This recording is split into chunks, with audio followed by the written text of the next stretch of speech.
In the previous video, we configured our Redux store. We went from importing create store from Redux and running that function to create the store to adding the first reducer to the store. I also talked about the analogy of the butler. The butler is our reducer, and in order for the butler to take action, we need to teach him skills. We taught him one skill, the add water skill. We made sure to import the Redux store in the app component and logged the store to the console. Finally, we dispatched the add water action and successfully updated the store's state. It is time to take it up a notch and take the final step to connect Redux to our application. In the first video, we installed two dependencies to our application, Redux and React Redux. But we have only used Redux by now, and that is because we have been doing everything manually. But we need the glue between Redux and our React components, and that is where React Redux comes into place. Okay, let's see what exactly that means. Navigate to the index.js inside the src folder. Here we're going to import two things. One, the store that we created, and two, the glue between Redux and the React components. That is the React Redux provider. The provider is going to do exactly that, provide the store to all of the components in the app. We're going to do that by wrapping the app component with the provider and passing the store as a property to the component. Now all the components that are wrapped by the provider have access to the store. Let's now add functionality to our app so that we can interact with the store. I'll open the app component, which we know gives us this UI.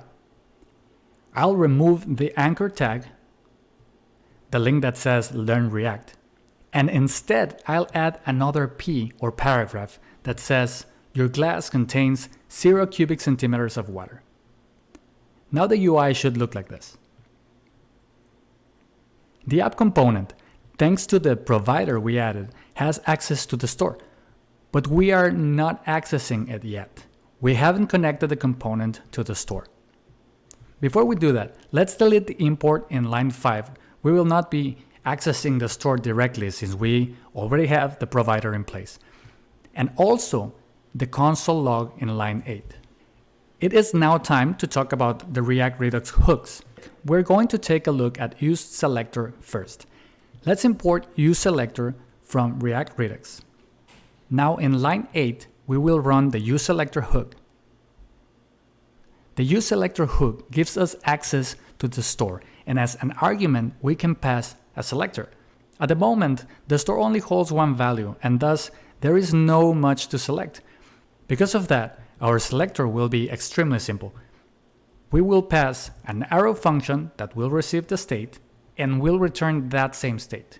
And finally, we will store the output of that function in a constant called water amount. I called it water amount just because it makes sense, but it could have been called just state and it would make no difference. Last thing we will do in terms of accessing the store is to use the water amount constant in the return statement. We will substitute the hard-coded 0 with the curly braces, which advises the component that we will be using JavaScript, and we'll pass the water amount constant. Let's quickly check our UI and see that everything is still running.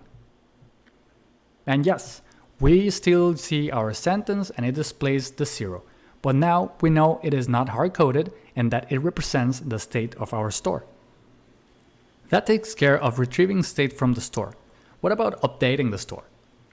Let's go back to the app file, and now we will import a second React Redux hook, useDispatch.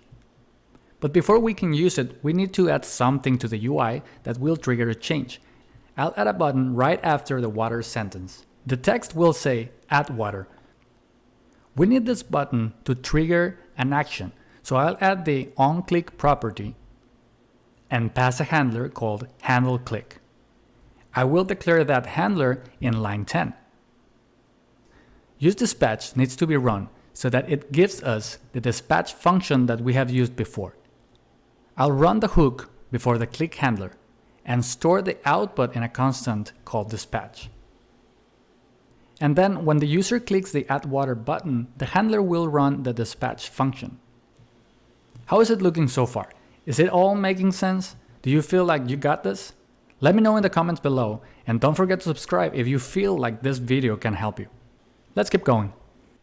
Circling back to dispatching actions and telling the butler that we want more water, we need to pass the desired actions to dispatch. I'll pass an object which needs to have a type, and the type is add water.